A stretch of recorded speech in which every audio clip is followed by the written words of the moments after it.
6 hari sebelum Paskah, Yesus datang ke Betania, tempat tinggal Lazarus, yang dibangkitkan Yesus dari antara orang mati. Di situ diadakan perjamuan untuk dia, dan Marta melayani, sedang salah seorang yang turut makan dengan Yesus adalah Lazarus. Maka Maria mengambil setengah kati minyak narwastu murni yang mahal harganya, lalu meminyaki kaki Yesus dan menyekanya dengan rambutnya, dan bau minyak semerbak di seluruh rumah itu. Tetapi Yudas Iskariot, seorang dari murid-murid Yesus yang akan segera menyerahkan dia, berkata, "Mengapa minyak narwastu ini tidak dijual 300 dinar dan uangnya diberikan kepada orang-orang miskin?" Hal itu dikatakan bukan karena ia memperhatikan nasib orang-orang miskin, melainkan karena ia adalah seorang pencuri. Ia sering mengambil uang yang disimpan dalam kas yang dipegangnya. Maka kata Yesus, biarkanlah dia melakukan hal ini, mengingat hari penguburanku. Karena orang-orang miskin selalu ada pada kamu, tetapi aku tidak akan selalu ada pada kamu. Persepakatan untuk membunuh Lazarus. Sejumlah besar orang Yahudi mendengar bahwa Yesus ada di sana, dan mereka datang bukan hanya karena Yesus, melainkan juga untuk melihat Lazarus yang telah dibangkitkannya dari antara orang mati. Lalu imam-imam kepala bermufakat untuk membunuh Lazarus juga, sebab karena dia banyak orang Yahudi meninggalkan mereka dan percaya kepada Yesus. Yesus dielu-elukan di Yerusalem. Keesokan harinya ketika orang banyak yang datang merayakan pesta mendengar bahwa Yesus sedang di tengah jalan menuju Yerusalem, mereka mengambil daun-daun palem dan pergi menyongsong dia sambil berseru-seru, "Hosana, diberkatilah dia yang datang dalam nama Tuhan, Raja Israel." Yesus menemukan seekor keledai muda, lalu ia naik ke atasnya. Seperti ada tertulis, "Jangan takut, hai putri Sion, lihatlah rajamu datang, duduk di atas seekor anak keledai." Mula-mula murid Yesus tidak mengerti akan hal itu. Tetapi sesudah Yesus dimuliakan, teringatlah mereka bahwa nas itu mengenai dia, dan bahwa mereka telah melakukannya juga untuk dia.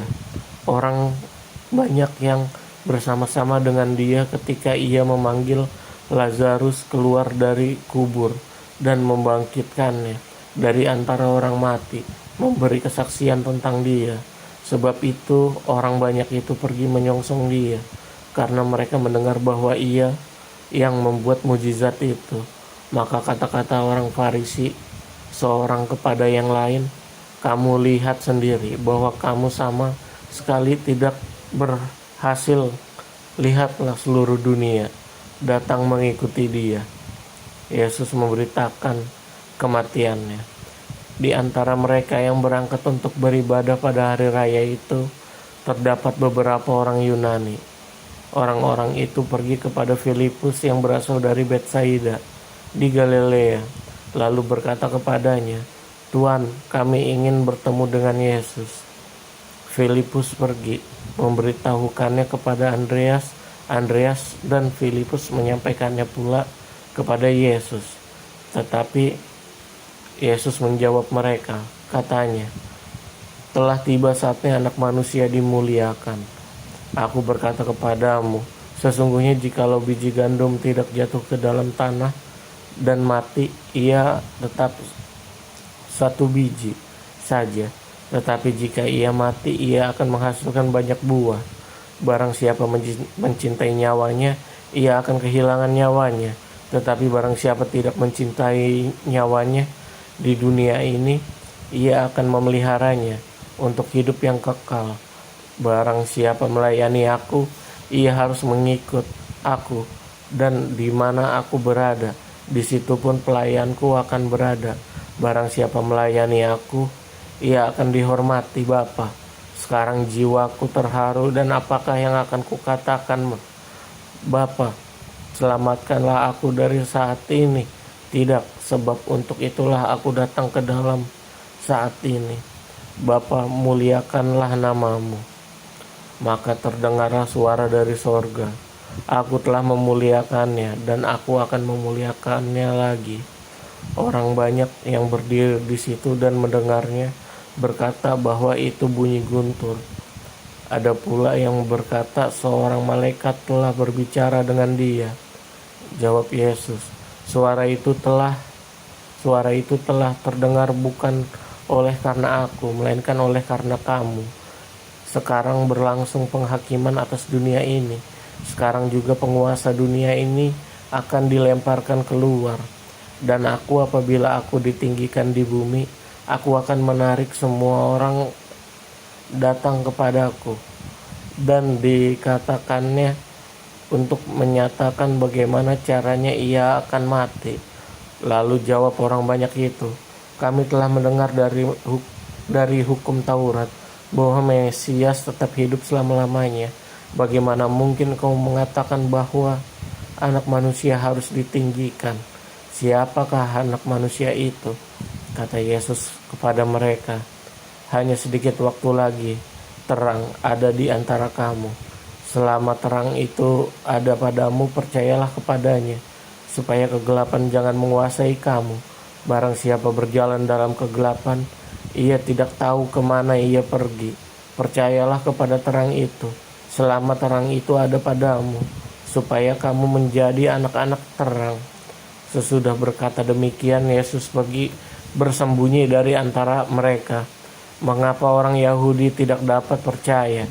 Dan meskipun Yesus mengadakan begitu banyak mujizat di depan mata mereka, namun mereka tidak percaya kepadanya, supaya genaplah firman yang disampaikan oleh Nabi Yesaya.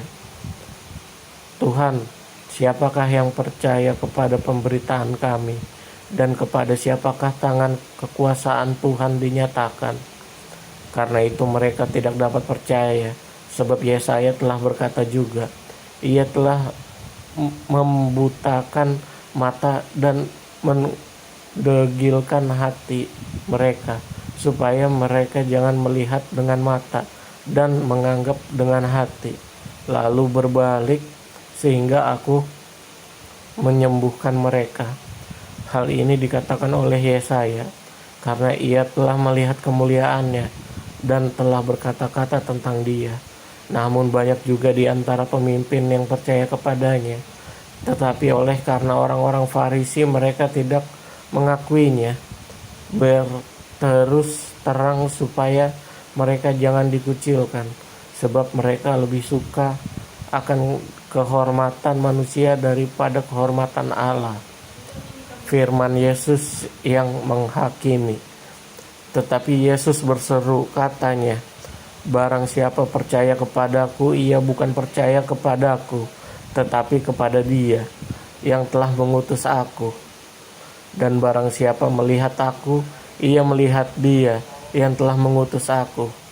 Aku telah datang ke dalam dunia sebagai terang, supaya setiap orang yang percaya padaku jangan tinggal di dalam kegelapan. Dan jikalau seorang mendengar perkataanku tetapi tidak melakukannya, aku tidak menjadi hakimnya. Sebab aku datang bukan untuk menghakimi dunia, melainkan untuk menyelamatkannya. Barang siapa menolak aku dan tidak menerima perkataanku, ia sudah ada hakimnya, yaitu firman yang telah kukatakan. Itulah yang akan menjadi hakim pada akhir zaman. Sebab aku berkata-kata bukan dari diriku sendiri, tetapi Bapa yang mengutus aku. Dialah yang memerintahkan aku untuk mengatakan apa yang harus aku katakan dan aku sampaikan. Dan aku tahu bahwa perintahnya itu adalah hidup yang kekal. Jadi apa yang aku katakan, aku menyampaikannya sebagaimana yang difirmankan oleh Bapa kepadaku.